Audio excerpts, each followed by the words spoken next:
मेरे निज आत्मा, ध्यान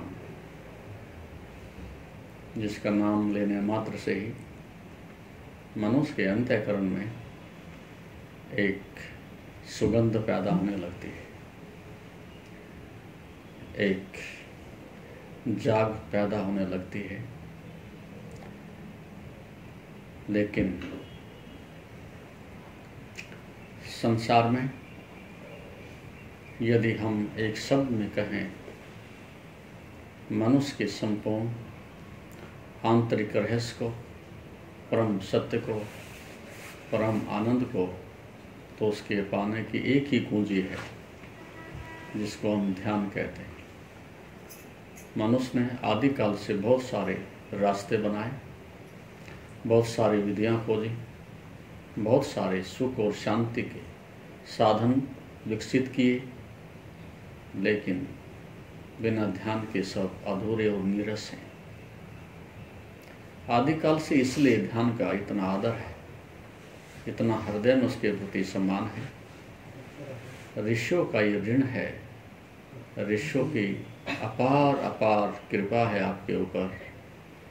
इस ध्यान के द्वारा ही मनुष्य के जीवन के अंदर छिपे हुए इस आंतरिक रहस्य को जानने का मनुष्य को सौभाग्य प्राप्त हुआ। अन्यथा आप एक जानवर से भी, पक्षी से भी बदतर हो।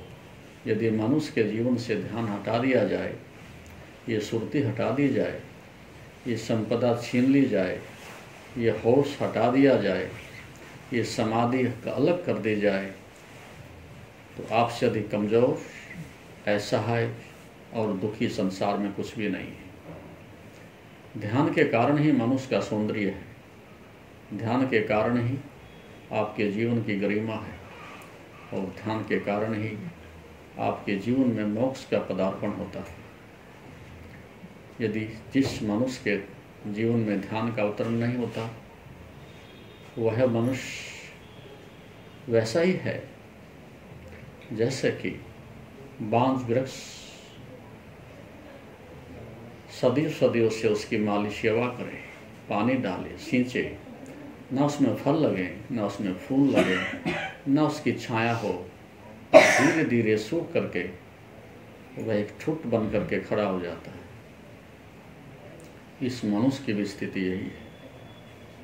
जिस मनुष्य के जीवन में ध्यान का अवतरण नहीं, ध्यान की संपदा नहीं, स्वयं को जानने की प्यास नहीं, उसके पास बाहर के जगत में अपार संपदा हो, बड़े से बड़ा पद हो, कितना ही सौंदर्य हो, कितने ही उसके सेवक हो, लेकिन उसके जीवन में एक रिक्तता, एक खालीपन, एक पीड़ा, एक द्वंद्व, एक अंधकार बराबर छा रहेगा।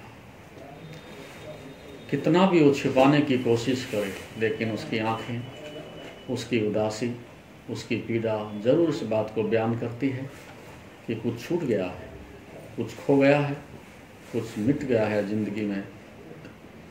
और उसी के कारण मनुष्य ऐसे तड़पता है जैसे तालाब से मछली को निकाल के बाहर फेंक दे तो तड़पती है और प्राण त्याग देती है। ऐसी इस मनुष्य की स्थिति है।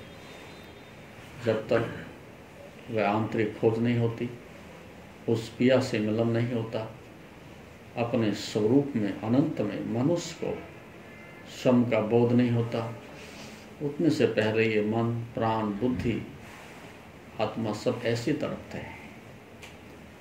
लेकिन उस तड़प को मिटाने के लिए जब आपको स्वयं में खोज में, स्वयं ध्यान में उतरने के लिए कोई विकल्प नहीं होता, कोई भाव नहीं होता, कोई श्रद्धा नहीं होती, तो ढूंढते तो आप बहुत हो। संसार में मैंने ऐसा आदमी देखा नहीं कि जो नहीं ढूंढता। मनुष्य और खोज ना करे ऐसी असंभव बात है। खोज तुम सब रहे हो, लेकिन गलत दिशा में खोज रहे हो। चल तुम सभी रहे हो, लेकिन विपरीत दिशा में चल रहे हो। प्रयास आप सभी कर रहे हो, लेकिन दिशाहीन प्रयास। इसलिए चलते जिंदगी भर हो, लेकिन पहुंचते मरघट हो। कोई चीज़ आपको तृप्त नहीं करती, कोई मंजिल आपको नहीं मिलती। प्रयास बहुत लहूलुहान होते हो, सब कुछ दांव पर लगाते हो, लेकिन किसके लिए? संसार के लिए। इसलिए परमात्मा कई बार व्यंग्यात्मक रूप से संकेत करता है, ये जवानी तो संसार को दी और बुढ़ापा मेरे लिए द्वार पर खड़ा है लेकर के, कि अब मोक्ष भी चाहिए, अब आनंद भी चाहिए। लेकिन ऐसा नहीं होता। अधिकांश हम ऐसा ही घाटे का सौदा करते हैं। इसलिए मैंने आज तक कभी भी ऐसा नहीं देखा संसार में कोई ध्यान ना करता हो। ध्यान सब करते हैं। इसलिए दो प्रकार का ध्यान ऋषियों ने बताया है, एक स्वयं का ध्यान, एक दूसरों का ध्यान, एक राइट मेडिटेशन, एक रॉन्ग मेडिटेशन, एक सही ध्यान और दूसरा गलत ध्यान। दृष्टि सबकी लगी है, ध्यान सब कर रहे हैं, लेकिन संसारी आदमी की यही पीड़ा है, यही सजा है, यही द्वंद्व है, यही दुख है, यही हताशा है, यही उसकी पराजय है कि उसकी दृष्टि सदैव दूसरे पर लगी रहती है। कौन कहाँ जा रहा है, कौन क्या कर रहा है, किसके पास क्या है, यही तो आप करते रहे हो। जब भी आप चर्चा करते हैं, वो क्या कर रहा है, पड़ोसी क्या कर रहा है, रिश्तेदार क्या कर रहा है, वहाँ क्या हो रहा है, उस देश में क्या हो रहा है, ये मूर्खतापूर्ण बात है, ये दुखद बात है। यही तुम्हारी पराजय दुख का कारण है। तुम दूसरों के मालिक नहीं हो, तुम दूसरों के निर्णायक नहीं हो कि दूसरा क्या करता है और तुम्हें उसको क्या सजा देनी है। ये सब काम अस्तित्व का है, परमात्मा का है। आपको दूसरे के जीवन में हस्तक्षेप करने का क्या अधिकार है? आपको एक ही स्वतंत्रता दी है कि आप स्वयं को देख सकें, स्वयं के दोषों को खोज सकें, स्वयं को निहार सकें, स्वयं के आंतरिक रहस्य को और सत्य को जान सकें। इससे पहले कि मृत्यु आकर के सब छीन ले, आपको अपने परम सत्य में झंडे गाड़ देने चाहिए। आपको मंजिल तक पहुंच जाना चाहिए। और जैसे एक मुसाफिर, राहगीर अपना बिस्तर बांध करके सदैव तैयार रहता है, सतर्क रहता है, कैसी भी मुसीबत आए उसके लिए सदैव तत्पर रहता है। ऐसे ही मनुष्य जिसके पास ध्यान की संपदा है, निश्चल मना है, उसको कोई भय नहीं, कोई शोक नहीं। जीवन रहे तो उसका उत्सव है, ना रहे तो भी है, क्योंकि जो पाना था वो पा लिया, जो गीत गाने थे वो गा लिए हैं, जहाँ पहुँचना था वहाँ पहुँच गए हैं। अब क्या भय? मंजिल पर पहुँचने पर कोई भय नहीं होता। लेकिन संसार की यही पीड़ा है, आप सब रास्ते में हो, वो रास्ता भी कांटों से भरा हुआ, लहूलुहान, स्वार्थ से, वासना से,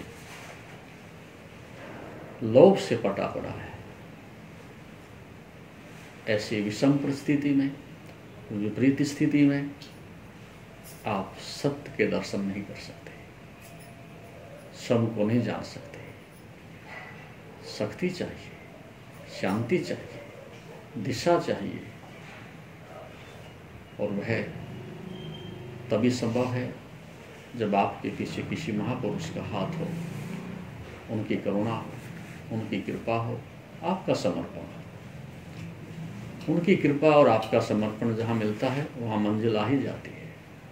लेकिन आपने कभी न झुकना सीखा है, न कभी प्रेम करना सीखा है, न कभी त्याग करना सीखा है, न कभी दान देना सीखा है।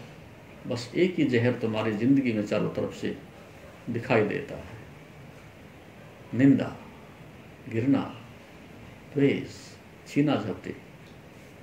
और फिर आप आशा करते हो अमृत मिल जाए, आशा करते हो आनंद आ जाए, आशा करते हो वो स्वस्थ हो जाएं। ये आप असंभव मांग कर रहे हो। बीज तो पाप के बोते हो और फसल पुण्य की काटना चाहते हो। ऐसा चमत्कार कभी नहीं होता। इसलिए ध्यान अमृत है, ध्यान एक आंतरिक स्नान है, ध्यान जीवन की परम संपदा है। सौभाग्यशाली हैं वो जिनको ये संपदा मिलती है, जो इसी के लिए जीते हैं, इसी के लिए मरते हैं, इसी के लिए अपनी जवानी खपाते हैं, इसी के लिए सदैव प्रतीक्षा करते हैं, इसी के लिए सब त्याग करते हैं, सृष्टि के समस्त सुख और ऐश्वर्य को छोड़ करके उस एक के लिए ही अपने जीवन को न्यौछावर करते हैं। धन्य है वो जिनको ये संपदा मिलेगी, धन्य है वो जिस दिशा में आगे बढ़ेंगे और मंजिल तक पहुँचेंगे। बाकी संपदा कहनी नहीं चाहिए। संसार की सभी संपदा आपदा ही है। जिसके पास आई उसी को नाशना चाहती है, उसी को झंझट में डालती है। एक ही संपदा है, वो तुम्हारी स्वयं की संपदा, ध्यान की संपदा, आनंद की संपदा। इसलिए उसको वंचित ना रहें, उस खोज को स्थगित ना करें।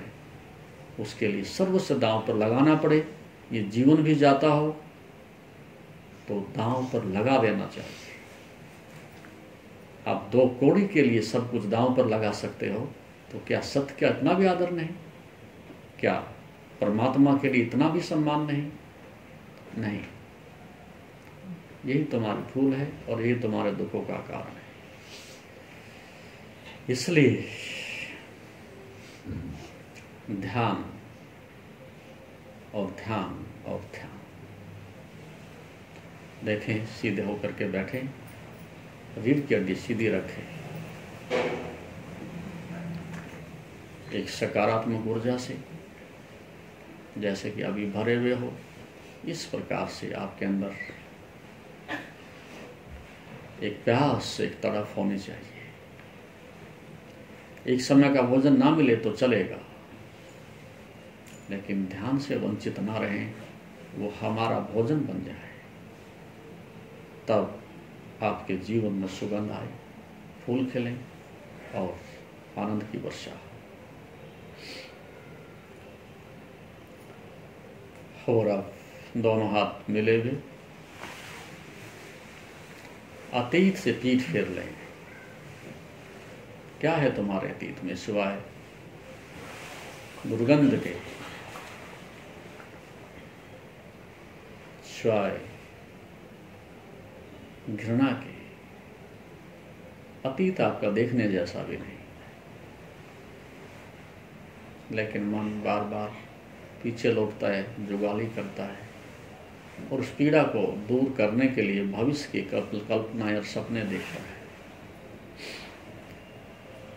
समाधान बाहर नहीं है, समाधान तुम्हारे अंदर है। उस समाधान शब्द से ही समाधि बना है, तो आपका मार्ग समाधि का है। तुम्हारा समाधान बाहर नहीं, तुम्हारे अंदर है। तुम्हारे लिए शांति बाहर नहीं, तुम्हारे अंदर ही है। इतना यदि निश्चय हो जाता है तो आपकी आधी मंजिल तो आ गई है। संशय आत्मना विनश्यते है। संशय वालों के लिए इस संसार में, इस लोक में भी और परलोक में भी डूबने के अलावा और कोई मार्ग नहीं। जो दीवाने हैं, परवाने हैं, निष्ठा और श्रद्धा से भरे हैं, उनको निश्चित रूप से आज नहीं कल उस परम आनंद को चखने का अवश्य अवसर मिलेगा। इसलिए प्यास जगाएं, वैराग जगाएं, तड़फ पैदा करें, तो रास्ता आसान होता है। आंखें बंद रखें और अपनी दृष्टि को बाहर ले आएं, बाहर से अंदर ले आएं। अपने सुरती को अंदर केंद्रित करें। जैसे मधुमक्खी की छत्ते में से रानी मक्खी उड़ के जाती है तो सभी मक्खियां उसका पीछा करती हैं, सभी उसका अनुसरण करती हैं। ऐसे ही आपका मन जब बाहर जाता है तो सब इंद्रियां उसका पीछे पीछे जाती हैं। जब मन अंतरंग होता है तो सब इंद्रियां, जैसे कछुआ अपने समस्त अंगों को सिमेट लेता है, वैसे ही समस्त इंद्रियां अंतरंग हो जाती हैं। उस समय के लिए भूल ही जाओ आप, दुनिया में मेरा कोई कर्तव्य नहीं बचा है, कोई सामाजिक कार्य नहीं, कोई जिम्मेदारी नहीं है मेरी। एक क्षण भर के लिए भी बाहर जाने के लिए मुझे कोई आवश्यकता नहीं। कुछ समय के लिए आप मिट ही जाइएगा संसार से। कुछ मेरे लिए अतीत नहीं, ना भविष्य, ना परिवार, ना संसार, ना बाजार, ना व्यापार। बस अब मैं अकेला, शांत, आनंदित।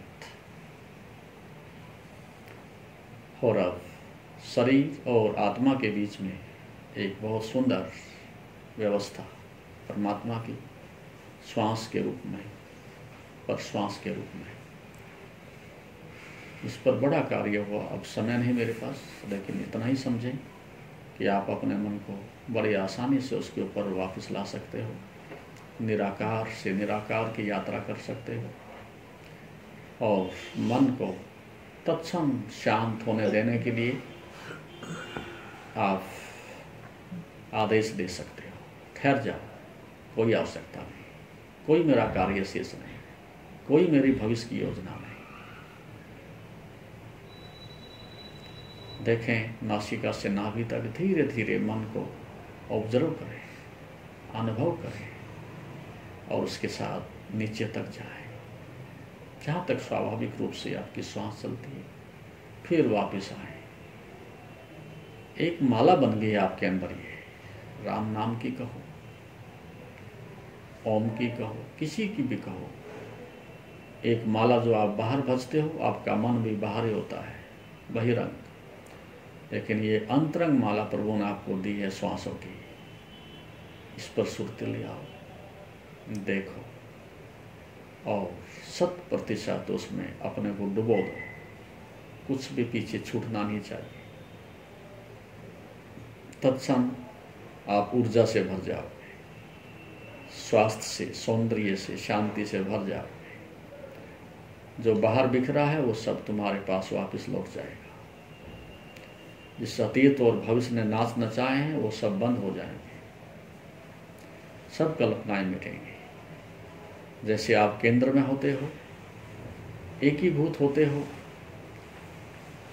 उस अवस्था में सब अंधकार अपने आप मिट जाता है। जैसे ऊर्जा एक जगह केंद्रित होती है, उस समय सबते ही आपकी यात्रा परम चैतन्य की ओर बढ़ जाती है।